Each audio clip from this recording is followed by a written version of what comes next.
হয়তো আজি বহুত যুৱক যুৱতী ভেলেণ্টাইন ডে সেলিব্ৰেট কৰে কিন্তু হয়তো বহুত যুৱক যুৱতীয়ে এইটোৱে নাজানে যে ভেলেণ্টাইন ডে কিয় আৰু ক'ৰ পৰা আৰম্ভ হৈছিল।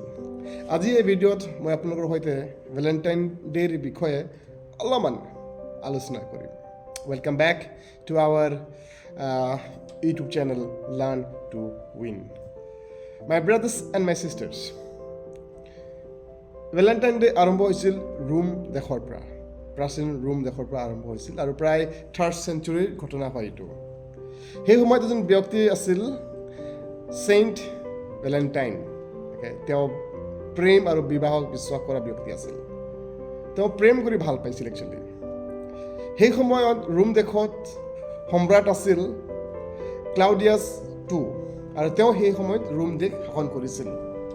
আৰু ক্লাউডিয়াছ II এটা গুৰুত্বপূৰ্ণ সিদ্ধান্ত সেই সময়ত লৈছিল। তেওঁ কৈছিল যে যিমান অবিবাহিত ডেকা ল'ৰা আছে তেওঁলোক সকলোৱে সৈনিক হ'ব লাগে, সৈন্যত জইন হ'ব লাগে। তেওঁলোকৰ বিবাহ নিষিদ্ধ কৰিছিল, তেওঁলোকে বিবাহ কৰিব নোৱাৰে। আৰু সেই সময়ত চেইণ্ট ভেলেণ্টাইন গোপনে যিবিলাক ব্যক্তি ইজনে সিজনক প্ৰেম কৰিছিল, মানে ডেকা ল'ৰা ছোৱালী প্ৰেম কৰিছিল, সেইসকলক তেওঁ গোপনে বিবাহ অনুষ্ঠান পৰিৱেশন কৰিছিল তেওঁলোকৰ কাৰণে। যিবিলাক মানে প্ৰেমিকা আছিল তেওঁলোকক মানে বিবাহ কৰোৱাইছিল চেইণ্ট ভেলেণ্টাইনে। আৰু সম্ৰাট ক্লাউডিয়াছ II যেতিয়া এই কথাষাৰ গম পাইছিল, তেওঁ লগে লগে ভেলেণ্টাইনক গ্ৰেপ্তাৰ কৰিছিল আৰু 14 ফেব্ৰুৱাৰীৰ দিনত তেওঁক মৃত্যুদণ্ড দিয়া হৈছিল। আৰু তেতিয়াৰ পৰা চেইণ্ট ভেলেণ্টাইনক সোঁৱৰণ কৰিবৰ কাৰণে 14 ফেব্ৰুৱাৰীটো তেওঁৰ ভেলেণ্টাইন ডে বুলি সেই সময়ৰ পৰা এটা দিন আৰম্ভ হ'ল। আৰু আজিও গোটেই বিশ্বতে তেওঁৰ এই দিনটোক সোঁৱৰণ কৰে। আমি এই দিনটোৰ যিটো অৰিজিনেল মিনিং এতিয়া বুজি পাইছোঁ যে প্ৰেমৰ বাবে সাহস দেখুৱাইছে। ভেলেণ্টাইনে প্ৰেমৰ বাবে সাহস দেখুৱাইছিলে।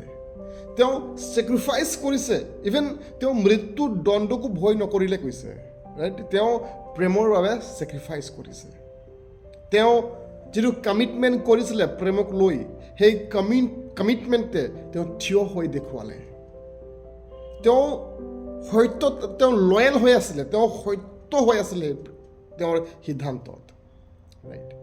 কিন্তু আজি আমি বেছিভাগ দেখি পাওঁ ছ'চিয়েল মিডিয়াতে হওক বা বিভিন্ন ঠাইত আমি দেখি পাওঁ, যেতিয়া ভেলেণ্টাইন ডে যেতিয়া ইউথবিলাক যেতিয়া চেলিব্ৰেট কৰে, তেওঁলোকে ফ'কাছ কৰে গিফ্ট, উপহাৰ, চকলেট আৰু ছ'চিয়েল মিডিয়াত পষ্ট কৰাত বেছি গুৰুত্ব দিয়ে।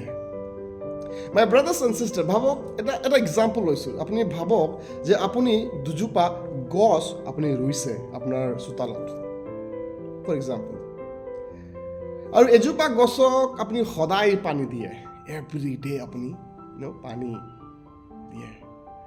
আন এজোপা গছত বছৰেকত এবাৰ দুবাৰহে আপুনি পানী দিয়ে, মানে কেতিয়াবা বিশেষ দিনতে আপুনি পানী দিয়ে।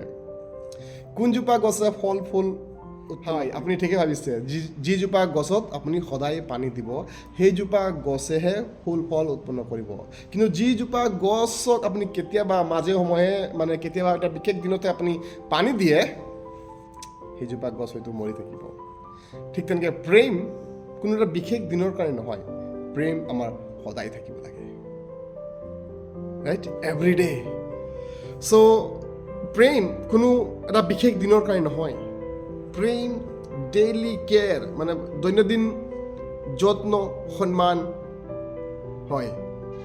চ' যদি আপুনি ভেলেণ্টাইন ডে চেলিব্ৰেট কৰিছে, এই দিনটোৱে আপোনাক সোঁৱৰাই দিয়া উচিত যে প্ৰেম কোনো আৱেগ নহয়, মানে কোনো ইম'চনেল নহয়, এইটো ৰেছপনচিবিলিটি হয়, এইটো দায়িত্ব হয়। চ' আজি বহুত সম্পৰ্ক বিফল হৈছে কাৰণ তেওঁলোকৰ কাৰণে ভেলেণ্টাইন ডে এটা ইম'চনেল হয়, এটা আৱেগ হয়। ভেলেণ্টাইন ডেৰ ষ্টৰীৰ পৰা আমি এটা কথা বুজিছোঁ যে প্ৰকৃত প্ৰেমৰ অৰ্থ হৈছে সন্মান, ত্যাগ, ধৈৰ্য আৰু সদায় বিশ্বাসযোগ্যতা হৈ থকাটো নিজৰ পাৰ্টনাৰৰ সৈতে যিজন ব্যক্তিক আপুনি প্ৰেম কৰিছে সেইজন ব্যক্তিৰ সৈতে সদায় আপুনি বিশ্বাসযোগ্যতা হৈ থকাটো হৈছে প্ৰকৃত প্ৰেম My brothers and sisters, Valentine Day is not only for romance. Okay, romance কৰাৰ কথা মাত্ৰ আপুনি কল্পনা বা চিন্তা নকৰিব Okay, my brothers and my sisters, Valentine Day only romanceৰ বিষয়ে হ'ব নালাগে সদায় এটা কথা মনত ৰাখিব যে প্ৰেম একেদিনে প্ৰমাণ নহয় Okay, প্ৰেম একেদিনে প্ৰমাণ হৈ নাযায় হয়তো ভেলেণ্টাইন ডেত আপোনাক কোনোবা ৰ'জ দিব আপোনাক গিফ্ট দিব আপোনাক চকলেট দিব আপোনাক ফুৰাবলৈ লৈ যাব আৰু আপুনি ভাবিব যে তেওঁ আপোনাক প্ৰেম কৰে তেনেকুৱা নহ'বও পাৰে প্ৰেম যিটো প্ৰকৃত প্ৰেম হয়তো প্ৰেম একদিনত প্ৰমাণ হৈ নাযায় এইটো দৈনন্দিন কৰ্মৰ দ্বাৰাহে প্ৰমাণ হয় তো ভেলেণ্টাইন ডেত আই লাভ ইউ বুলি কৈ দিলেই যথেষ্ট নহয় এইটো এটা দায়িত্ব হয় প্ৰেম এটা দায়িত্ব হয় প্ৰেম হৈছে এটা দায়িত্ব আৰু এইটো খন্তেকীয়া আৱেগত প্ৰমাণ নহয় অ'কে চ' যেতিয়া আপুনি আপোনাৰ পাৰ্টনাৰক প্ৰেম কৰিছে বুলি কৈছে দেখুৱাওক যে আপুনি তেওঁক প্ৰেম কৰিছে অ'কে বিল্ড ইচ আদাৰ ইজনে সিজনক বিল্ড আপ কৰক যদি আপুনি আপোনাৰ পাৰ্টনাৰ মানে যাক আপুনি প্ৰেম কৰিছে সেইজন ব্যক্তিক তেওঁৰ জীৱনত সফল হ'বৰ কাৰণে হেল্প কৰক okay build each other take the responsibility to build your partners life সফল কৰিবৰ কাৰণে আপোনাৰ পাৰ্টনাৰক আপুনি দায়িত্ব লওক প্ৰেম কথাত নহয় পুনৰবাৰ কৈছোঁ প্ৰেম কথাত নহয় কৰ্মত প্ৰমাণ হয় প্ৰেম কথাত নহয় কৰ্মত প্ৰমাণ হয়